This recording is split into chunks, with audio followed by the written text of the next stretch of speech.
votre rendez-vous littéraire où les mots s'animent et les histoires prennent vie.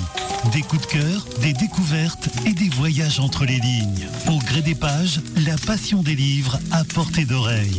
Chaque jeudi à 9h30 sur Radio Open FM. Nélina Martins. Et bien voilà. Bonjour Nélina, comment ça va? Ça va très bien, merci Delphine. Tu retrouves tes marques, ça y est, on va pouvoir... Oui, avec plaisir, hein. C'est vrai que ça fait du bien de revenir. Ça faisait combien de temps que tu n'étais pas venue là? Un bon mois et demi. Ah ben voilà, donc oui. c'est la reprise, c'est la rentrée. Oui, c'est la rentrée. Eh bien je t'écoute. Donc aujourd'hui, je vous parle d'une autrice, Brigitte Esargot, qui nous présente aujourd'hui son premier roman, Faire danser les couleurs des âmes dans le vent. Elle nous offre une histoire poignante de deuil, de reconstruction et d'espoir. Originaire de la Drôme, l'auteur passionné d'écriture, de photographie et de nature tisse une toile narrative émouvante qui transporte le lecteur de Lyon au sommet mythique du Népal. Ce voyage n'est pas seulement géographique, il est avant tout une quête intérieure bouleversante. Tout commence à la fin des études de Céleste et de la douceur d'un projet de vie. Céleste et son amie Agathe réalisent leur rêve en ouvrant une librairie à Lyon. Bientôt, l'amour vient parfaire ce tableau avec Simon, un jeune homme au charme aventureux. Le couple, uni et heureux, décide de s'envoler pour une mission humanitaire d'1 an au Népal, au sein d'une association Enfance d'ailleurs, pour créer un centre pour enfants atteints de troubles cognitifs.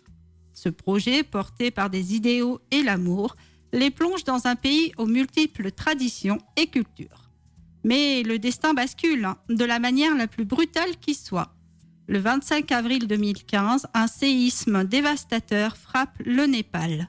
Céleste, miraculeusement rescapée au milieu du chaos et des décombres, découvre l'horreur. Le centre est détruit et Simon, son grand amour, a péri. Cette date ancre ce drame dans une tragédie bien réelle. Le retour en France est synonyme d'anéantissement pour Céleste. Malgré le soutien infaillible d'Agathe, les années passent sans que le vide laissé par Simon ne se comble. La douleur reste vive et la reconstruction impossible. C'est alors qu'elle prend la décision courageuse et insensée de retourner au Népal, affronter les fantômes du passé et peut-être enfin faire son deuil.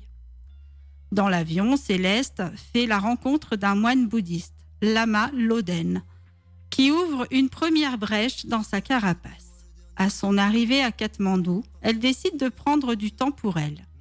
Elle se ressource en s'adonnant à de multiples activités comme le yoga et la méditation au son des bols tibétains. La photographie, passion délaissée depuis la mort de Simon, redevient un moyen de se reconstruire à la beauté du monde. Se remémorant l'invitation du moine, elle se rend finalement au monastère de Kopan pour l'y retrouver. Lama, heureux de l'accueillir, lui propose de rester quelques jours et de découvrir cet endroit où la bienveillance et la méditation vont peu à peu l'apaiser. Après ce temps de recueillement, Lama lui propose de réaliser le trek dans les montagnes du Manaslu qu'elle n'avait jamais pu faire avec Simon. Pour ce périple, il lui présente Sacha, un Européen comme elle, au charme de baroudeur qui lui fait penser à Simon.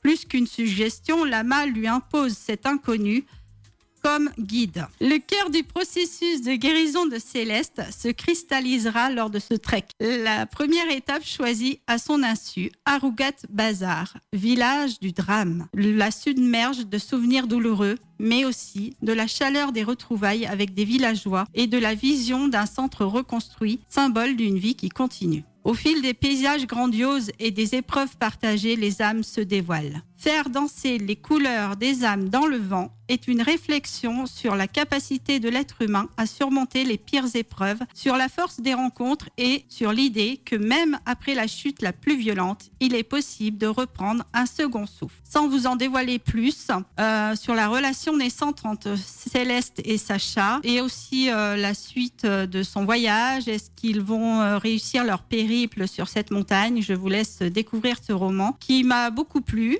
qui est disponible partout. Donc, Faire danser les couleurs des âmes dans le vent de Brigitte Issargot, que j'ai beaucoup aimé et qui est très bien écrit. Eh bien, merci. Merci pour cette belle découverte.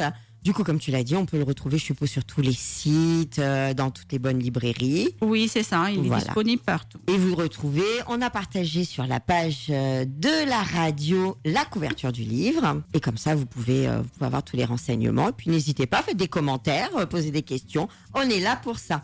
Du coup, qu'est-ce qu'on fait maintenant, Nélina ? Alors, maintenant, on va écouter une petite chanson. Allez, on va écouter une petite chanson. Et ensuite, on se retrouve pour le mot compliqué du jour, comme tous les jeudis.